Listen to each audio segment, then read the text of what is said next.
You're watching BBN Tonight, presented by UK Federal Credit Union. Welcome back to BBN Tonight. It's always a good day when we get to say this. Tom Leach is joining us now. Hey, Tom, how you doing? Doing well, guys. All right, let's start with some basketball news. John Calipari seems to have his roster set. We'll get to that in a minute. And he's added a new piece to his coaching staff. That would be KT Turner, who previously worked at Oklahoma and Texas, likely being brought in to focus on recruiting. What do you think of the hire? Everything I'm hearing, I'm liking. I don't follow the recruiting beat like the guys who are focused in on it day in and day out. I had Kyle Tucker from The Athletic on my radio show today, and he talked to a lot of people who had nothing but good things to say about Coach Turner. And he worked for Larry Brown, so that means Cal got good intel on him because Cal and Coach Brown are close. Interesting note that Coach Turner was hired as the successor to Jay Lucas at Texas when Lucas left to come to Kentucky.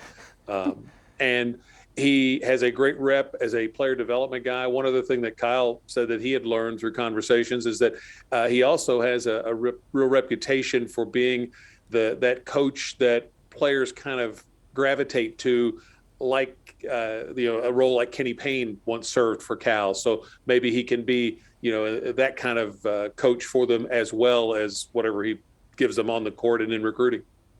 Well, Tom, it seems like next year's roster is done. Jacob Toppin officially withdrawing from the NBA draft last night and saying, quote, "I'm coming back with big goals in mind. It's time for 9, end quote. Now, his return didn't come as a huge shock, really, but as always, nice to see it in writing. Tom, from top to bottom, what do you make of the roster? What is it, floor to ceiling? I mean, it looks very solid. I think it's probably better defensively than last year's team. We'll see if they are as potent offensively. If they are, then they could be really special. Last season's team, off their offensive numbers, were really good when they were clicking. I think Jacob's a guy that still should have upside left. You look at his progression, even from where he started at Rhode Island through Kentucky, he's improved every season. So another step forward would be a huge help for Kentucky. I think Wheeler obviously starts, Oscar starts, Case and Wallace starts, and then it gets interesting with those other spots because you've got Brooks and Toppin, you've got Livingston, you've got Reeves and Frederick, and it's going to be interesting to see how those other two spots shake out. And a lot of that will be determined by, what these guys show in practice. I think, Collins is a guy they're looking to, I think, make a much bigger contribution. So could he claim the 4 spot? Is Jacob going to be the starter there? Could they play together? There's just a lot of different ways Cal can go. For sure, and just the potential of those last two, Damian Collins and Jacob Toppin, the most athletic guys on the team. I'm excited to see what their ceiling really is. But we want to go back to this Paul Feinbaum appearance for just a second, because Coach Cal had some really interesting things to say about the future of college basketball and Kentucky basketball's role in that. Tom, take a listen to this. What's next, and how can we be first at it? What's next? What's out there? What are we allowed to do? But I'll say this, if you care about the kids and you truly care and you're authentic about it, you'll always be able to go on because they'll know you're about them. Mitch and I are meeting because my thing about it's unacceptable if we're not the gold standard in facilities and everything else. Not acceptable if Midnight Madness isn't something that's talked about for a month. Unacceptable. We need the camp out going again. Tom, what do you make of those comments?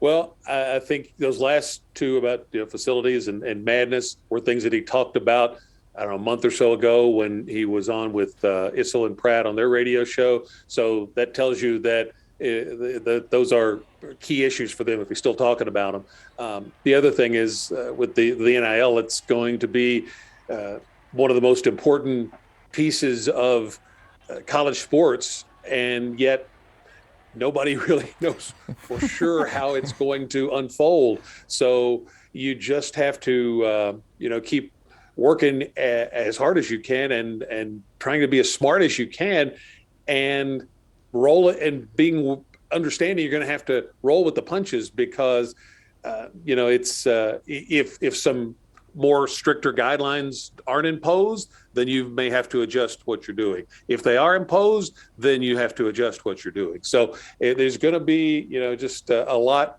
of unknowns. The path ahead is both bumpy and the destination's unknown. So it's going to be interesting to see how all college coaches and administrators navigate this. But it is going to be, probably the most important issue because it has such a big impact on recruiting. Cal and Feinbaum are in Destin, Florida for the SEC spring meetings. Lots of football talk going on down there as well, including discussions on new scheduling, especially once Texas and Oklahoma officially join. There's plenty of debate between the 8-game SEC schedule, 9-game SEC slate, and a lot of possibilities in terms of who Kentucky would play each year. Tom, only about 30 seconds, but best case scenario for the Cats and the fan base would be what? Oh, I mean, the best case scenario is obviously the three weakest guys they could have in their. They're not using the word pod, but that's kind of what it is. So that would be the best case scenario. But I imagine there's nothing they're not anywhere close to being settled on that part of it yet. But best case scenario for me as a fan is you're going to see the other schools more often. Yeah, for sure. True. Well, Tom, thank you so much, and we will talk to you again soon. Sounds good.